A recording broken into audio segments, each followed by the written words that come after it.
l'association La Concorde avec Concordane, c'est une histoire d'un homme et d'une femme qui, en partant rejoindre leurs enfants à Grenoble, ont eu l'idée de lancer une association à Couëron auprès des handicapés enfants autistes qu'ils ont rencontrés lors de leur périple de Couëron à Grenoble.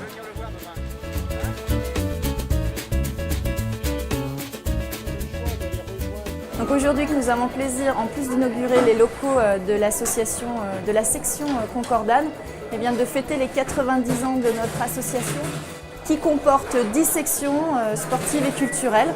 Donc c'est un week-end de fête organisé donc sur 2 jours, aujourd'hui et demain.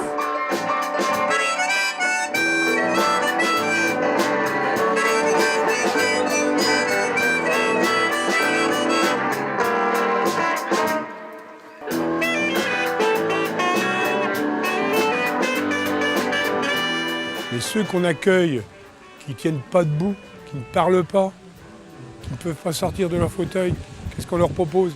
Eh bien, on leur propose des ânes. Et vous savez, la relation entre animal et humain est merveilleuse. On voit des gens se régaler, prendre du plaisir. On me demande souvent de raconter ce que l'on fait avec Concordane.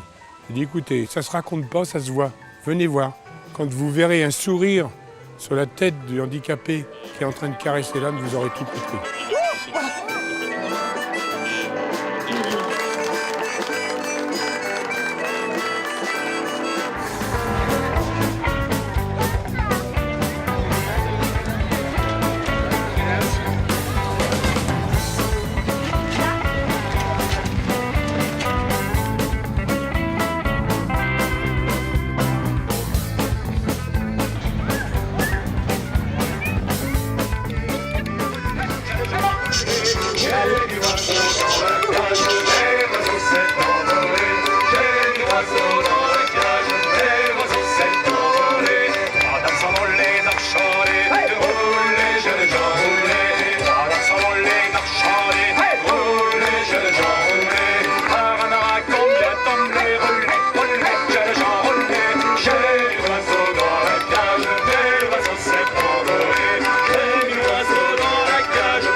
Je suis venu au City Stade de la Chèvre pour jouer au foot.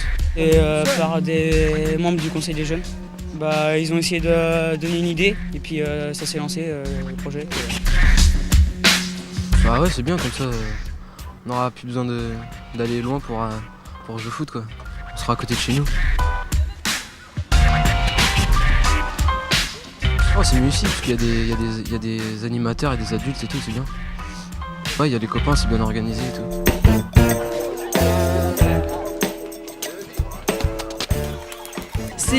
C'est génial en fait. Le bitume ça abîme un peu les genoux, mais sinon les petits sont mieux pour jouer, c'est plus agréable.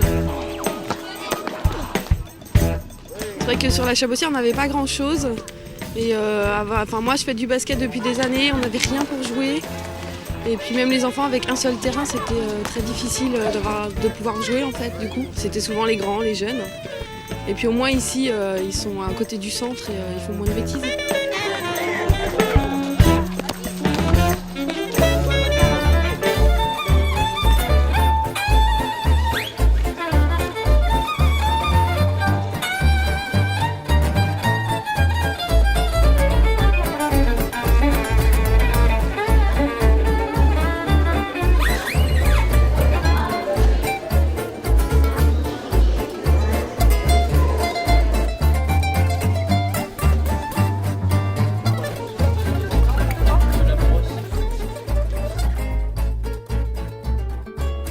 Mon grand-père a travaillé ici.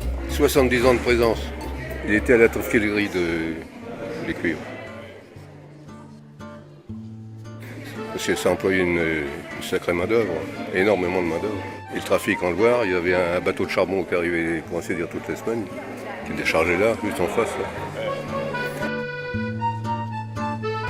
Et alors la fonderie de plomb, alors je ne vous dis pas exactement, le plomb était déchargé à la benne dans des wagonnets. Alors vous voyez un petit peu l'intoxication.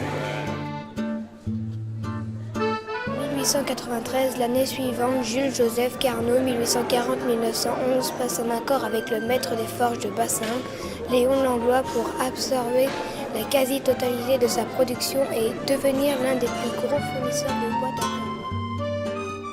plomb. C'est quand même des choses indélébiles quand même. Mais pour ceux qui ont travaillé là, parce que nous on n'a pas travaillé là, il doit avoir une certaine émotion quand même. De voir ça.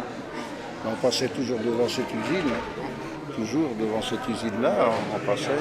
Et on avait des amis, de la famille qui y travaillaient.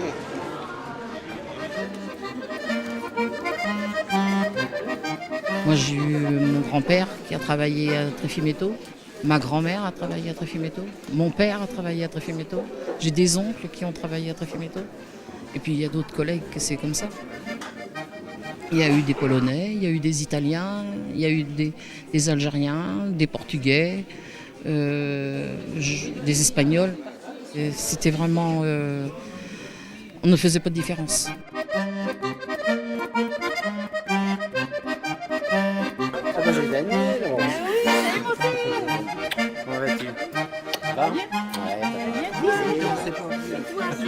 J'ai travaillé ici, oui, pendant 17 ans, avec pas mal de collègues que je retrouve. Hein. Ça fait bien plaisir, hein. C'est sûr que ça fait chaud au cœur. Puis voir qu'ils ont fait des bâtiments, mon Dieu, c'est pas mal. C'est pas mal, c'est vrai qu'il n'y a plus d'activité, mais c'est pas mal quand même. Hein. C'est sûr que quand on passait devant et que c'était en friche, qu'il n'y avait rien dedans, c'est triste. Hein. C'est triste de voir une usine qui meurt comme ça, c'est la mort. Hein. Puis c'était la mort pratiquement de Couéron aussi, hein, parce que c'était la grosse boîte qui faisait travailler tout le monde pratiquement. Hein. Alors là, ça va revivre un petit peu, c'est bien. Ouais.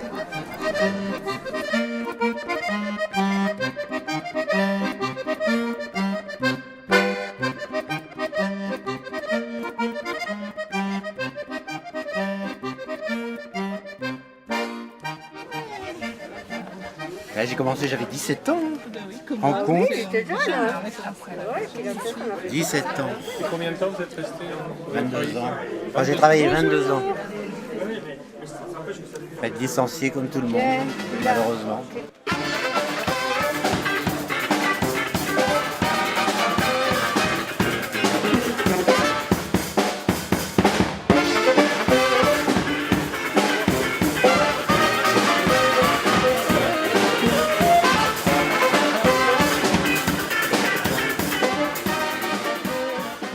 Notre travail, ça a été de prendre un peu le contre-pied de ces questions-là en disant, ben voilà, on a un bâtiment qui est extrêmement contraint, parce qu'il existe, et du coup, comment peut-on répondre à ces besoins en ne détruisant pas les qualités spatiales de ce lieu.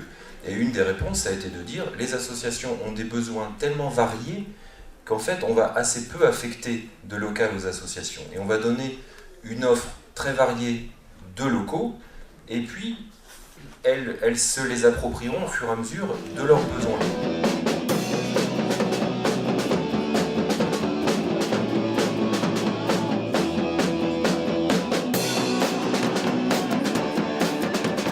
Là, ils l'ont aménagé, donc ici on a le studio, à côté on a le studio de répétition, donc là tout ça a été aménagé de façon à ce que nous on puisse venir répéter, ça a été insonorisé, il y a tout ce qu'il faut au niveau acoustique, c'est vraiment super.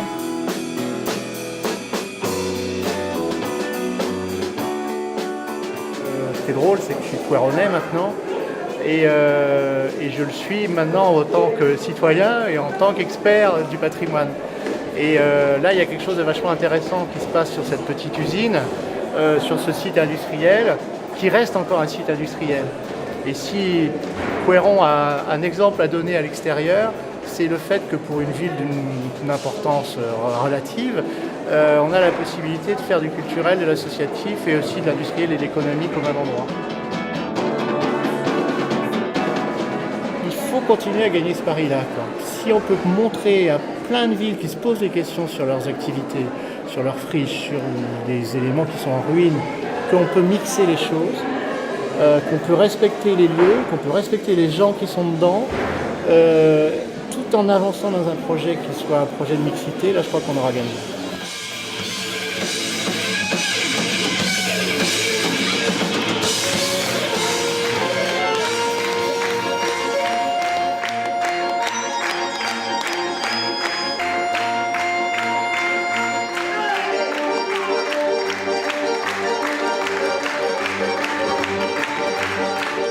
Bienvenue dans ce nouvel espace culturel et associatif de la Tour à Plomb, haut lieu de la mémoire ouvrière.